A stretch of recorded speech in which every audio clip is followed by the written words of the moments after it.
Hey guys, what's going on? It's Eli, back with another review video, and that's right. As I teased in this past week's review, the last review, that's right. Braveheart. Yes, Braveheart. Directed and starring Mel Gibson, and yeah, and as I mentioned, Mel Gibson, that he would direct and star in a movie that would win Best Picture. So, yep, Braveheart. And as I record this, I watched it not too long ago, and it was great. It was not that bad. Man, and it was, it's quite a long movie, and it was up to almost 3 hours, but it was still over 2 hours. I thought the film was not that bad, and the music was great, the story, the characters. Mel Gibson does a really good accent, Scottish accent, or I think so, yeah. And the cast of characters, Mel Gibson as William Wallace, Sophia Marceau, if I'm saying the last name right, as Queen Isabel, I want to say, and Catherine McCormack, I hope I said that right, as William Wallace's love interest, Moran, I hope I said that right, and Patrick McGowan as King Edward, and Angus McFadden as Robert the Bruce. Yes, Robert the Bruce, and Brian Cox as Wallace's uncle, and also because William Wallace's, father and brother, yeah, because Sean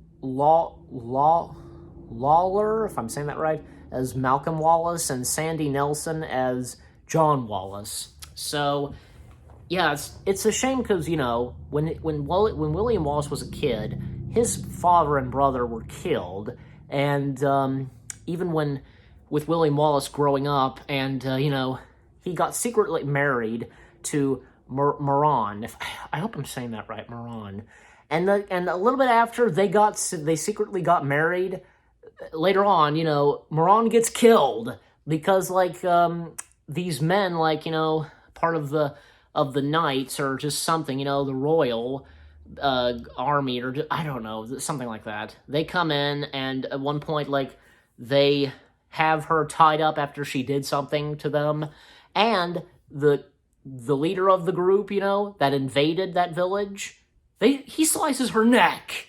I was getting into this film, and I couldn't believe what I was seeing. Just no, I knew something was going to happen, and yet it led to that. And when William Wallace came in, he pretended to surrender himself, but then he started attacking them, and so did the villagers joined in as well.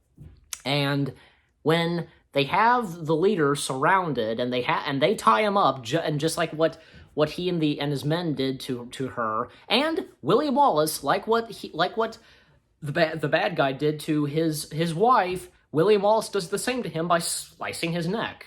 And a funeral for Moran, and and William Wallace, going off, and he builds his own army and taking on the bad guys. And that famous speech he gives while he's riding his horse, going back and forth, they will not take our freedom, and cool epic battles, and the music, as I mentioned, and James Horner, who does the music, he's fantastic, and it's the late great James Horner, he made some great music, and also at one point, because when I was listening to the music, it almost reminded me of, say, Lord of the Rings.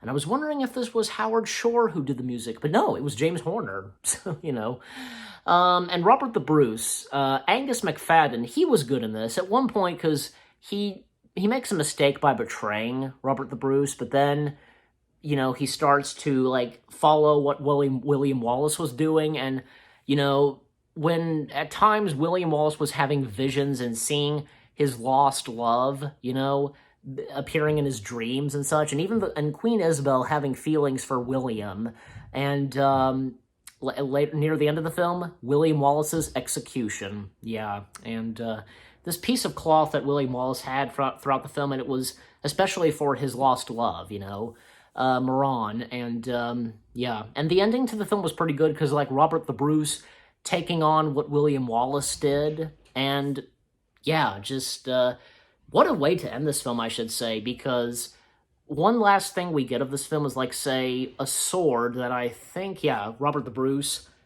just left on, stabbed, you know, on the grass and just left it there.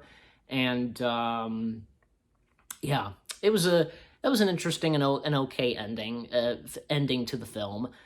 But, you know, Braveheart, I have to say, was an okay film for me. Like, I didn't think it was that bad. I thought it was pretty good, and you know, I'm glad that I finally got to watch it. And yeah, it was great that of how many Oscars it won. Like, most notably, Mel Gibson winning for Best Director and Braveheart winning for Best Picture. That was cool. Yeah, and also, speaking of Robert the Bruce, you know, many years later, and with Angus McFadden, Robert the Bruce would be getting his own movie, which I plan on reviewing soon, so stay tuned for that. But with Braveheart, I gotta say, I give this, how do I rate this? Boy, that's a good question. Oh boy, I'm going back and forth between either 7 or 8. I don't know. Okay, why not? 8 out of 10 stars. 8 out of 10 stars for Braveheart. I thought this was pretty good, and you guys let me know what you think of Braveheart. If you enjoyed my review, and, you know, leave comments and give this review a like as always, and yeah. So again, no, not 10 out of 10. I mean 8 out of 10 stars for Braveheart. I hope you guys enjoyed my review of Braveheart. More reviews coming your way. They're going to be awesome. Keep looking forward, and I'll see you guys in the next video/review. And stay tuned later tonight, where we will be reviewing another DreamWorks film. And let's just say this is one of DreamWorks' very first animated films. Do you know what it is? If you do, and for those of you that do or do not know, then stay tuned later tonight. Take care, and peace out.